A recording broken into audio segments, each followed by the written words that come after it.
So, I have spent the last month trying to get through as much anime as possible that I have missed this year throughout 2020, and I didn't get through everything that I wanted to. So, this is just going to be clickbaiting you by saying the best animes I have seen of 2020.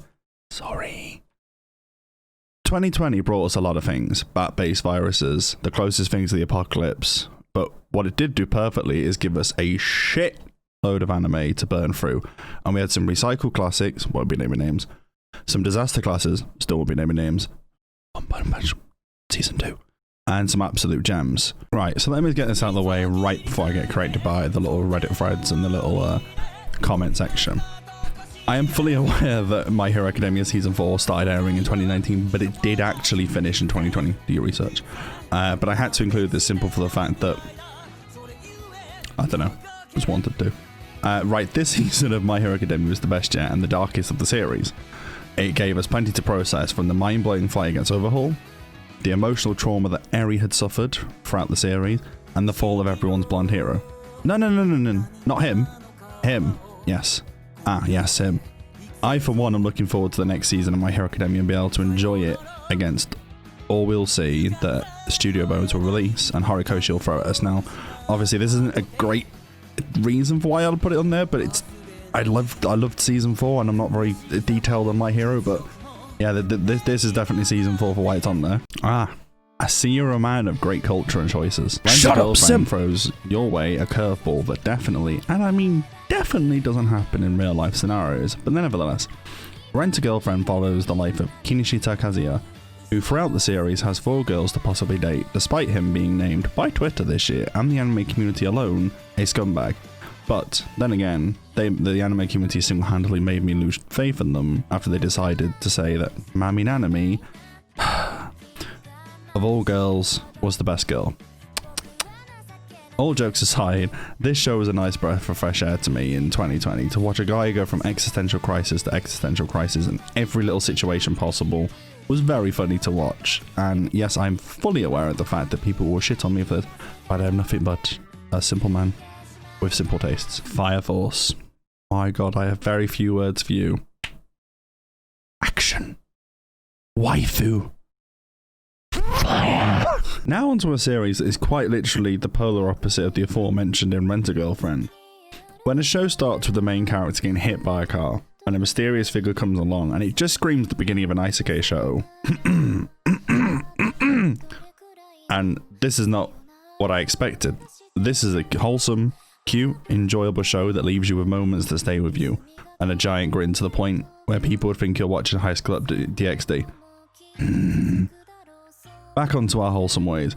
This show follows a simple, hard-working, responsible guy and his encounters with love and awkwardness around it. And to be honest, it's good to watch this for once, because when you look for a lot of wholesome shows in the romance category, there's either the loser category where he's a loser character, then all of a sudden he comes back and he turns out to be a good guy, the girl falls from love. Tonikawa doesn't begin like that. Tonikawa begins quite well, and it finishes quite well, to be honest, and I'm looking forward to what it brings next. When a show does something right, and I mean hits it point blank on the head, and it does it perfectly, it's very hard to ignore it. And I didn't want to go and fill this list of 2020's animes that I have watched with just the classic action-packed genre, because that's what I tend to like the most alongside romance genres. It was hard to ignore Jujutsu Kaisen because of how well it's doing and what it is doing, and it's hitting my interest perfectly. From the animation to the story and how well everything flows together, it's hard for people to understand why they'd sleep on this show. And to be honest, the show absolutely oozes confidence, and it holds its ideals on the sleeves perfectly. It isn't afraid to try new things, and it's admirable some shows allow themselves to get themselves comfy in their success and what they're doing, and I'm glad this isn't the case. Jujutsu Kaisen tries things that are new, tries throwing the story out the window, tries throwing shocks at you that don't generally happen, and it's odd for me to put a show like this in, and there's a lot for me to put a lot of these shows in where they're still ongoing. Jujutsu Kaisen's just started its second part of the series in the first season, and I am yet to try it, but from what I've seen so far, it's perfect. From the inner battles that Yuji Itadori has with Sukuna Ryum to the external crisis of fighting curses and living a high school life, it keeps everything fresh and riveting to an all new level. I was a big fan of Arigaru / My Team romantic comedy, with the first season and the second season when they first released nearly 7 years ago. I never really got round to the third season until like the last 2 or 3 weeks, and I'm glad I waited till now, so when I talk about it, it's all fresh in my mind. This show always screamed typical Kohai guy eventually opens up and goes to the girl who he loves. But I liked the pacing and twist to this. You know, season 1 didn't have a conclusive ending, season 2 didn't have a conclusive ending, season 3 wrapped it all up perfectly with not many tight loose ends. And now that I've gotten there, I'm happy I loved the ending to this really well worked show. For me, it was never about the what ifs, it was the, well, that happened, from the nearly confession from Yukino and the blatant confession by Yui Yagahama at the same time. But the obliviousness and the way the show handled those scenes were fantastic to watch, and it wrapped up the show perfectly and beautifully, while holding true to its basis of the story and the path it took to get there. And we are finally here. And yes, people of my channel, and people of my Twitter, and people on my Reddit are going to be fed up and sick to death of me talking about ReZero. But guess what? Here is more content to shove in your faces.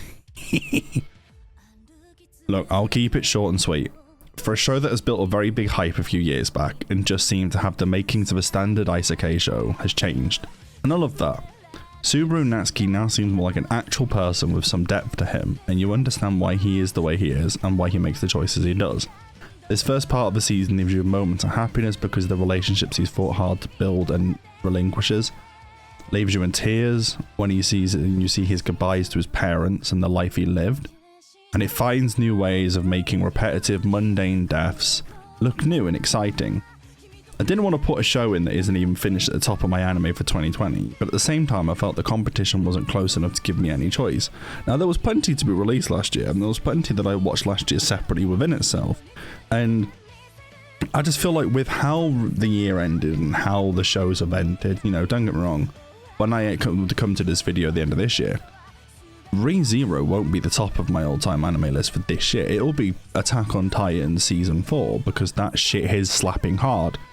And I just wanted to put ReZero there simply for the fact that I like where it's going and I like the development of it, and I didn't want to leave it on a note that I wasn't aware of. And yeah, this has probably been a fairly lengthy video, a bit of a different format, but if you enjoyed it, please let me know. I'll leave all the links to my socials in the description. If you got this far, say what you liked, say what you didn't like. Much appreciated either way. Yeah, and peace. Look around, tell me what you see. A change in society.